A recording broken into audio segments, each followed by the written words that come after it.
হ্যাঁ, নমস্কার দাদা। সংবাদ আবির্ভাবে আপনাদের দুজনকেই স্বাগত। প্রথম প্রশ্ন জিজ্ঞেস করবো, যেটা সেটা আপনার নামটা কি একটু বলবেন? সুকেন্দু মন্ডল। আর আপনার বাড়িটা কোথায়? বাড়ি হচ্ছে গিয়ে কাটোয়া থানা, কাটোয়া 1 নম্বরে, সরগ্রাম পঞ্চায়েতে, সড়ক গ্রামে বাড়ি।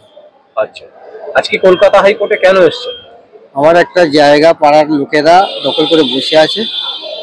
মানে আমি অনেক কিছু করেছি, সুবিধা পাচ্ছি না। 2-3 বার ঘিরেওছি, ভেঙেও দিয়েছে। আচ্ছা, ভেঙে দেওয়ার পর কোনো সুবিধা না পাওয়ার জন্য আমি হাইকোর্টের দ্বারস্থ হয়েছি। মানে কতজন লোক আছে যারা বাঁচছে ভাঙছে? 4-5 জন আছে ওদের বাড়ি। 4-5 জন। এবার আমি একা, আমি তাদের সঙ্গে পেরিয়ে উঠছি না। আচ্ছা, তারা কি তৃণমূল করে? কি পার্টি করে সেটা আমি ঠিক বলতে পারবো না। আচ্ছা, হ্যাঁ, কে কি পার্টি করে, ভিতরে ভিতরে কে কি পার্টি করে সে আর কি বোঝানো। আচ্ছা, কত কাঠা জমি? ওটা 2 কাঠা, আমরা 4 শতক জায়গা। আচ্ছা, 2 কাঠা জমিকে পুরো ঘিরে নিয়েছে ওরা? না, ঘেরে নেই, মানে ফাঁকাই পড়ে আছে। আচ্ছা, ফাঁকা ওরা নিয়ে নিয়েছে? নিয়ে নেয় নাই, ফাঁকা পড়ে আছে। আমি ওখানে যাচ্ছি, ঘিরছি যখন জোরজাবস্তি ওরা ভেঙে দিচ্ছে। আচ্ছা, কি বলছে? মানে একবার লোহার জয়েস দিয়ে, তারের নেট দিয়ে ঘেরলাম। ও তো বোধহয় আমরা ঘিরে দিয়ে চলে এসেছিলাম, তো রাতের বোধহয় সব বিক্রি করে দিয়েছে ভেঙে ভেঙে। বহু লাখ টাকার ব্যাপার ছিল। মানে কি বলছে ওরা? ওই জায়গাটা খালি বলছে যে আমাদের নামে রেকর্ড আছে, আমাদের জায়গা। অরিজিনাল পেপার কিন্তু ওদের নামে রেকর্ড আছে। আর আমার বাবার অরিজিনাল দলিল, অরিজিনাল পর্চা, অরিজিনাল মাপযোগ হয়েছে, সেই পেপার সব আমি আমার এই হাইকোর্টে তুলে দিয়েছি।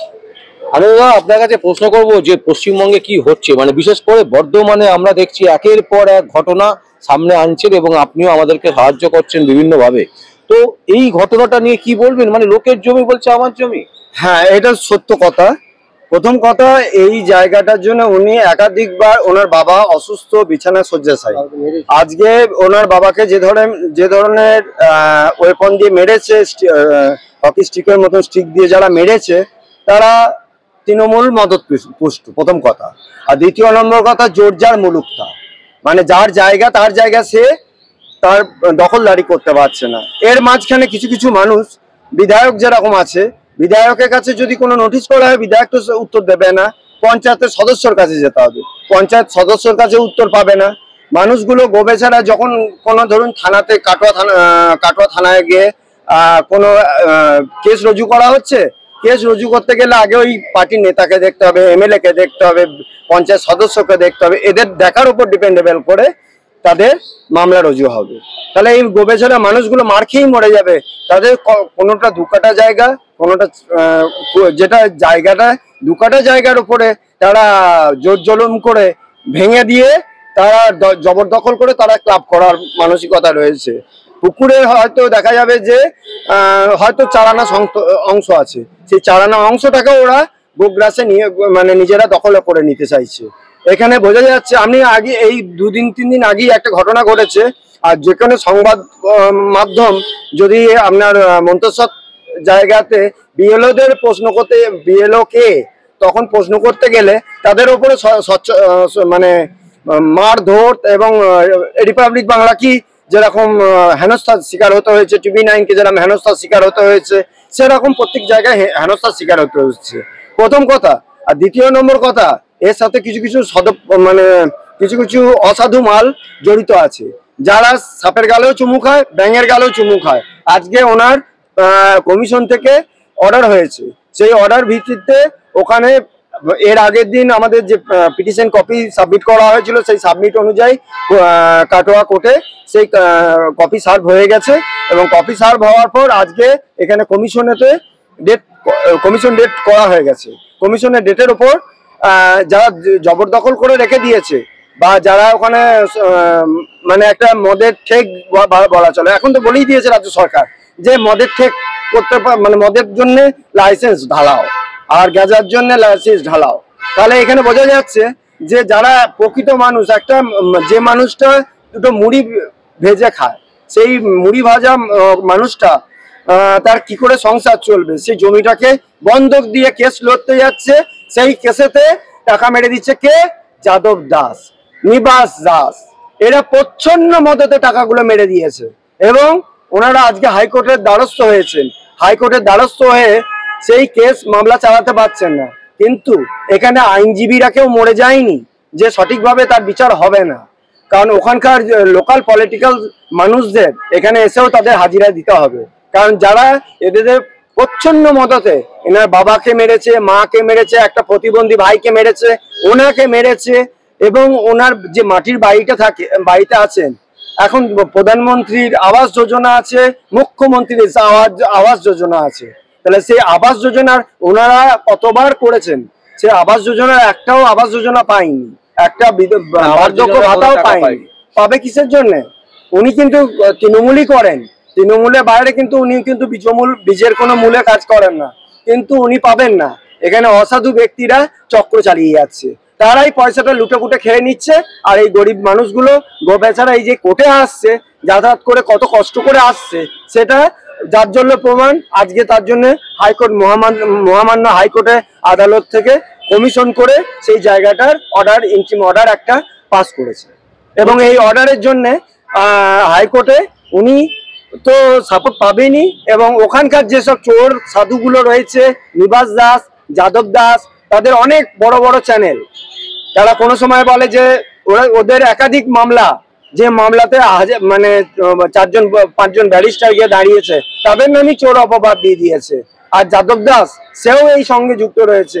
ওনাকে বাড়িতে থেকে একটা ওনাকে না জানি, মানে ওনাকে ডেকেছে যে একবার দরকার আছে বলে সেই দরকারের নাম করে একটা মিথ্যে নিউজ রিপোর্ট করে দিল যে আমরা নাকি টাকা মেরে দিয়েছি। টাকাটা কারা মেরেছে? যাদব দাস, নিবাস দাস। আর ওনাদের এই অর্ডারটা, যে অর্ডার কপিটা হয়েছে, এই অর্ডার কপি চ্যালেঞ্জ করে ওনারা যদি উঠতে পারে নিম্ন আদালতে, তাহলে আমি বুঝতে পারবো যে ওরা সত্যিকারের সাধু। আসলে সাধু নয়, ওরা চোর চিটিংবাজের একদম মানে আগড়া করে বেড়ে ফেলেছে। আর তৃণমূলের যত কটা নেতা আছে সব কটাই দেখুন না, একটার পর একটা।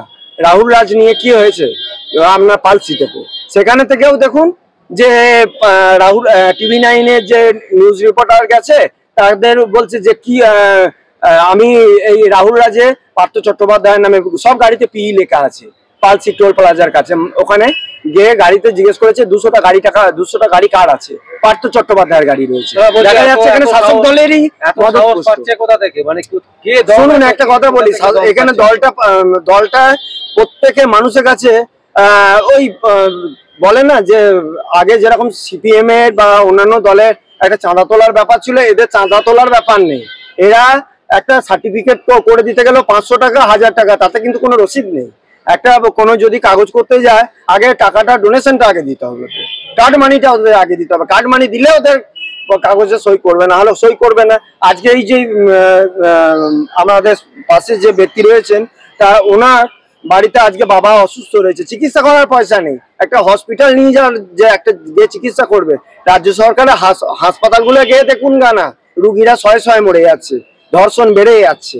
আপনি কোনটার ব্যাপারে জানতে চাইবেন? যে ব্যাপারেই জানতে চাইবেন, সে ব্যাপারেই দেখবেন রাজ্য যে পরিকাঠামো আস্তে আস্তে এমন জায়গায় তলানিতে পড়ে গেছে, সে সর্বশান্ত করে দিচ্ছে। আর যে কোটা নেতা মন্ত্রীগুলো ঢুকে আছে, সব কোটা চোর চাপটা, সব কোটা, একটা দুটো বাজে। বলছি, কলকাতা হাইকোর্টে তো এসছেন, কি মনে হচ্ছে হাইকোর্টে আপনি মানে আপনার যে অধিকার, সেই অধিকার পাবে? অধিকার তো আমি নেবই, হাইকোর্টের মাধ্যমেই নেব। আর আমাদের আছে হাইকোর্টের ওপর, আর আমাদের যে মেরেছে, বাবাকে মেরেছে, ভাইকে মেরেছে, আমাদের যে হুমকি দিচ্ছে, সে প্রতিশোধও আমি নেব। কারা মেরেছে? কারা? ওই যে আপনার তন্ময় মন্ডল, অমিল মন্ডল, তারকনাথ মন্ডল, পরেশ মন্ডল।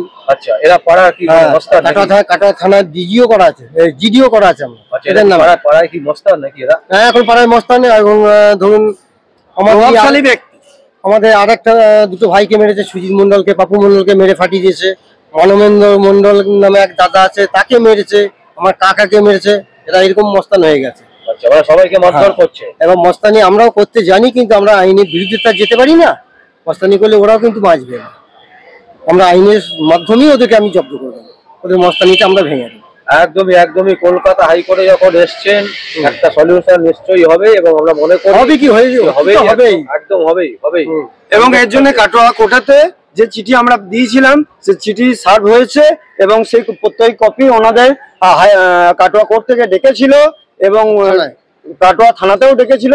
সেটা আপনি সাক্ষাৎকারে ডাইরেক্ট ওনাকে জানতে পারেন। মানে আপনাকে এখানে চিঠি চলে গেছে? চিঠি চলে গেছে, কাটোয়া থানা মেজেও আমাকে ডেকেছিলেন। আচ্ছা, দেখাও করেছি, আমার যা ডকুমেন্টস চেয়েছিল ওনাকে আমি ডকুমেন্টস দিয়েও দিয়েছি। থানা কি হেল্প করছে? মানে থানা কি মনে হচ্ছে থানা হেল্প করবে? থানা এখন ঠিক আমি বলতে পারবো না, এখান থেকে হাইকোর্ট থেকে কেমন কি অর্ডার যায়, তারপর থানা সেরকম পজিশন নেবে। আশা করি থানা হেল্প করবে।